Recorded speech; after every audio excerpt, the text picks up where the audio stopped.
Today I will show you problem of 4-node display in HP laptop with 3 caps lock blink. See, if you are powering on the machine, and you can see here 3 caps lock blink is there. It means RAM is having some problem. So we will switch off this. We'll switch off, and we have to put the RAM.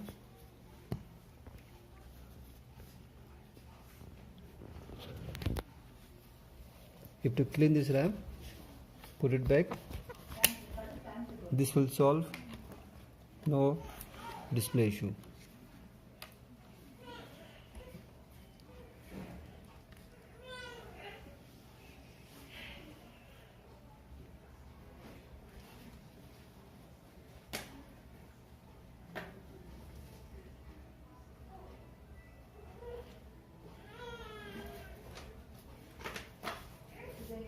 So here is a display.